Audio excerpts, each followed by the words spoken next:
Welcome back. Today's module, Module 4, is on correct pronoun usage.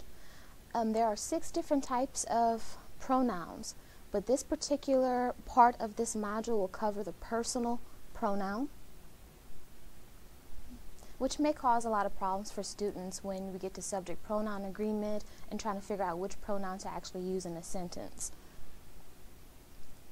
As I just mentioned, there are 6 different types of classes of pronouns. The first is personal. Again, this is the first part of this module will cover personal pronouns. Then we have indefinite pronouns, which will be covered later, demonstrative, relative, intensive, and reflexive, and also interrogative. But again, our main focus is class number 1, which is the personal pronoun. They refer to specific individuals. They can be singular or plural. They can be classified by gender, whether that pronoun is masculine, feminine, or neuter. And they can be classified by case. That pronoun can be in the subjective case, possessive, or objective, depending on the function in the sentence. Now, like I mentioned in the previous slide, personal pronouns can form or act as subject pronouns, and subject pronouns are sometimes called or referred to as nominative pronouns. They are used as subjects of verbs, which is the subject of the sentence, which is what we covered in a previous module. They can also serve as predicate pronouns, or they can be part of an appositive that identifies a subject in the sentence, and we'll talk about that a little bit later. Now, it's key to know what the subject pronouns actually are, and I've listed them there for you, so please make note of that. Those subject pronouns are I, you, he, she, it, who, whoever, we, and they. And again, subject pronouns can be both masculine and feminine, yes, and they can also be singular and plural. Now, I also told you that subject pronouns can also be the subject of the verb, and we talked about finding subjects or verbs in sentences in one of the previous modules, so please refer back to that if you have any problems with that. I have an example, well, several examples here for you. The first is Jesse and I went to the park. Again, find your verb. Remember those 2 rules in finding subjects and verbs. Find your verb. What's the action or what is the state of being? In this case, the verb is went. Who or what went? Jesse and I went. And I is a part of your subject, and I is one of your subject pronouns. Okay. The next one is they climbed the tree. What's our verb? Climbed is our action verb. Who or what climbed? We have to ask who or what did the action to find the subject. They climbed the tree. Therefore, they, which happens to be one of our subject pronouns, is the subject of the sentence. The third example, he bought a new car. Find your verb. Bought is your action verb. Who or what bought? He bought. So he is our subject of the sentence, and it just happens to be a subject pronoun. Then our fourth and final sentence is, you are my best friend. Find the verb. We have a linking verb. Are is our linking verb. Who or what are? You are. You is the subject of the sentence and is also a subject pronoun. Okay, and if you notice, I have underlined the subject pronouns for you, and I've put them in italics and I've bold font them. So each one serves as the actual subject of your verb, which you just went over. And again, make sure you do go back to the previous module on finding subjects and verbs if you have a problem with finding out what subject pronouns are and how they serve as the subject of the sentence. So always refer back to previous modules if you get confused or you're not too sure about something. Okay. Now we talked about subject pronouns acting as the subject of the sentence. Now sometimes subject pronouns can act as the predicate pronoun. And I have in parentheses what a predicate pronoun does and is and what it comes after. So please make note of that. A predicate pronoun comes after some form of the verb to be. And I gave you a list of be verbs in a previous model. That's is, am, are, were, been, being. So make sure you look at that in the previous module for that.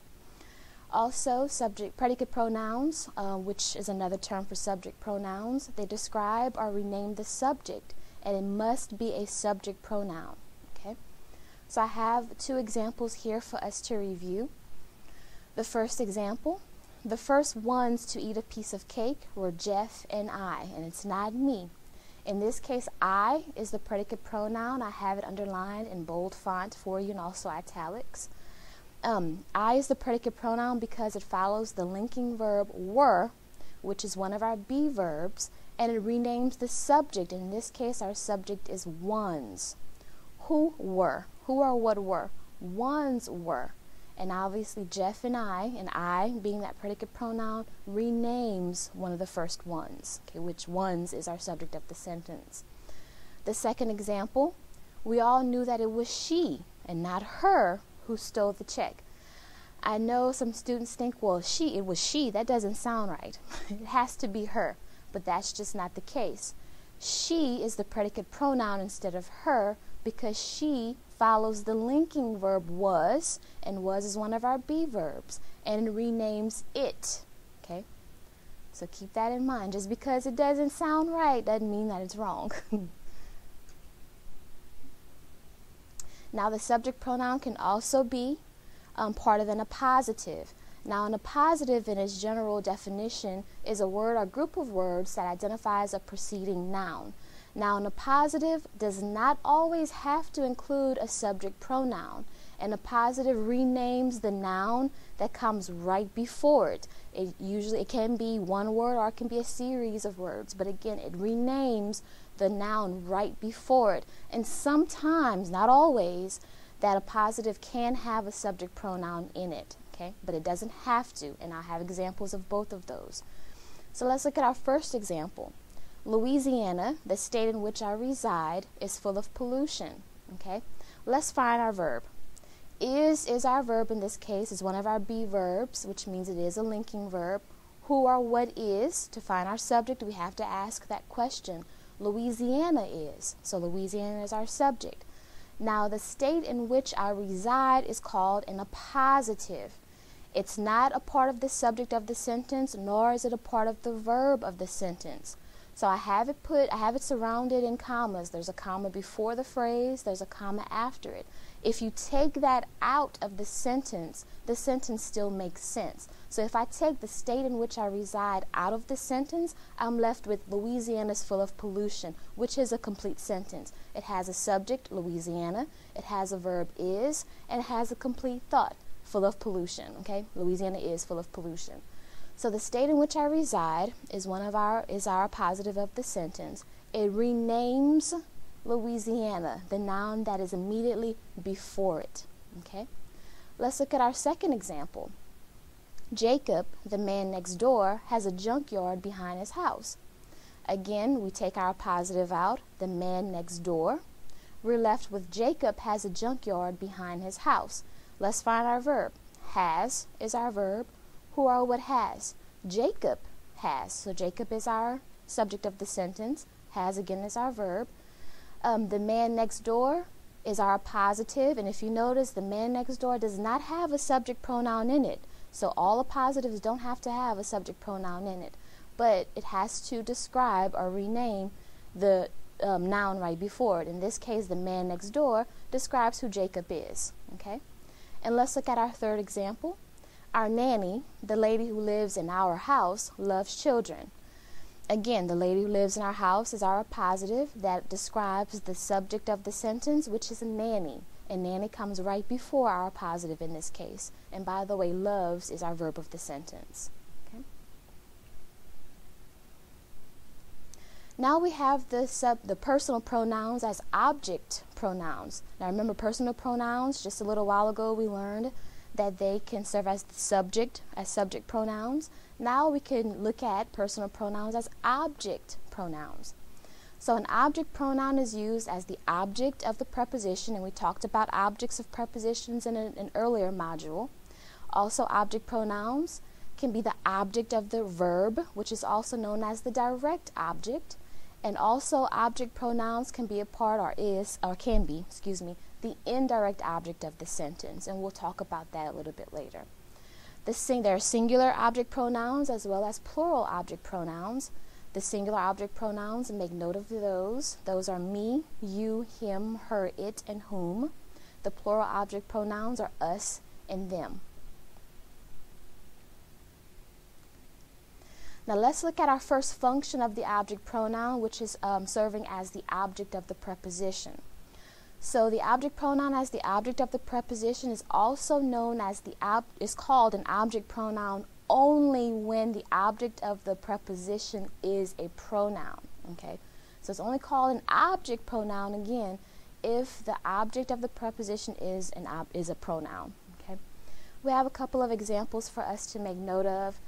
Let's look at our first sentence as our example. According to her, Jessie sold drugs to an undercover cop.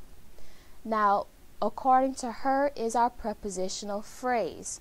And again, a prepositional phrase begins with a preposition, and we talked about that in the early module, and it ends with a noun. In this case, I want you to see that it ends with an object pronoun.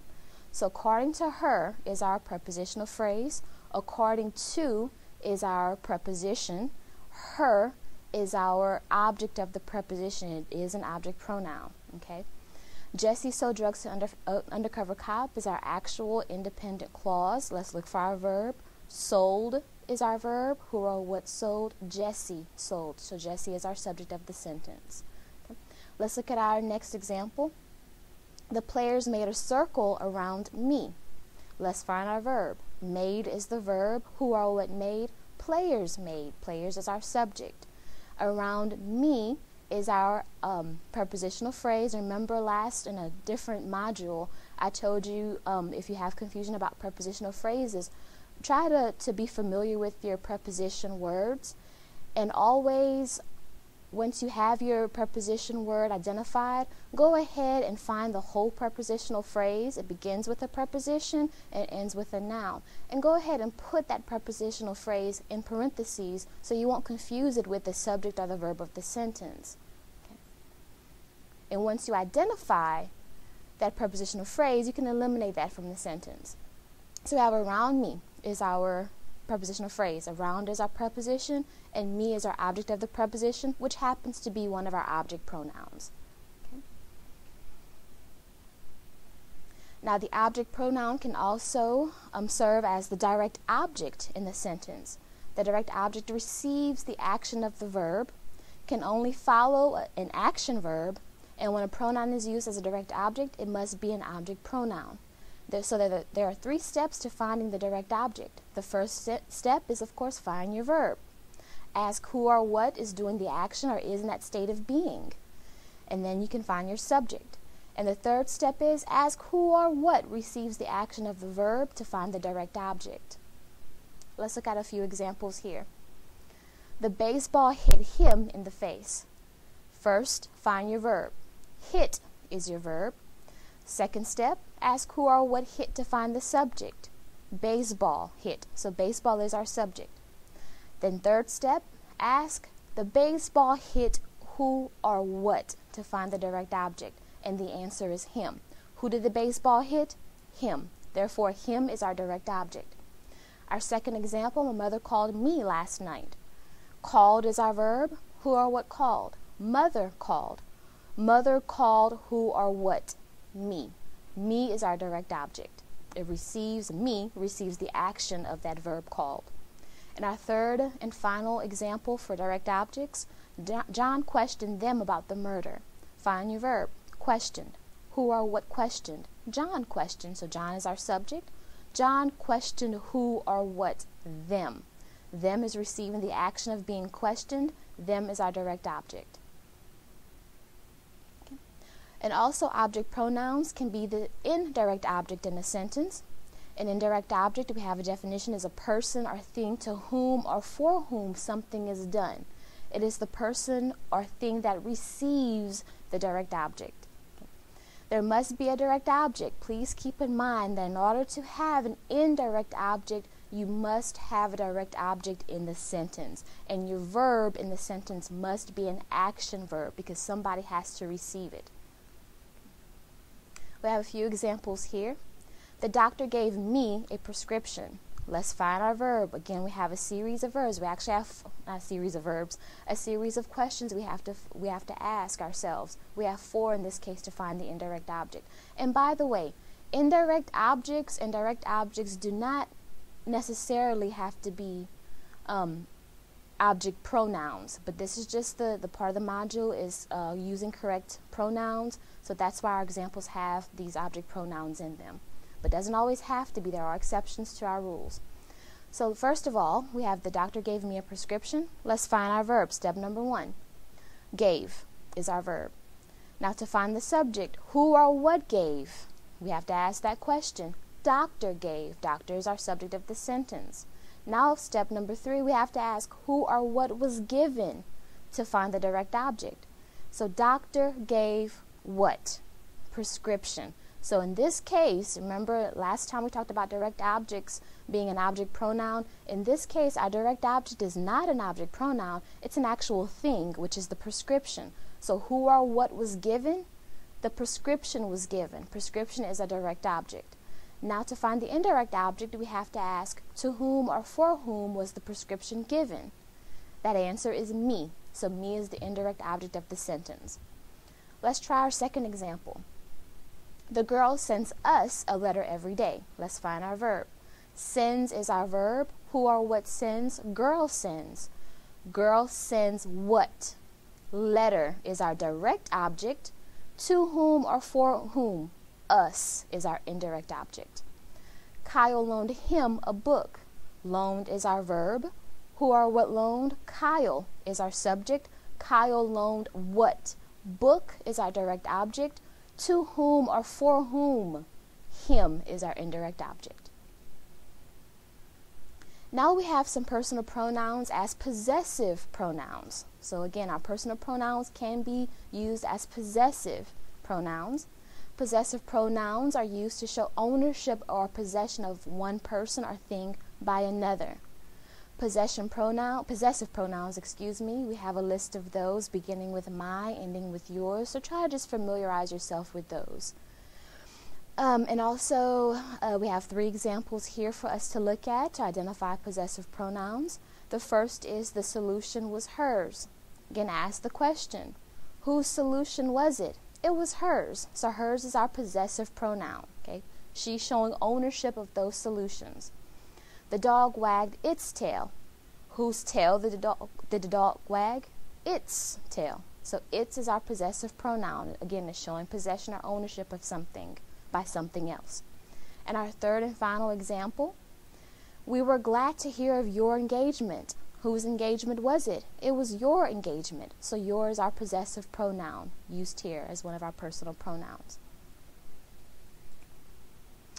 As you can see, correct pronoun usage is a little bit tricky, but I hope this helps you. In the next part of the module, we'll discuss the other classes of personal pronouns. We have relative pronouns as well as interrogative, reflexive, and intensive, demonstrative, etc. with the rest of our parts in our PowerPoints to this particular module 4 using the correct pronoun.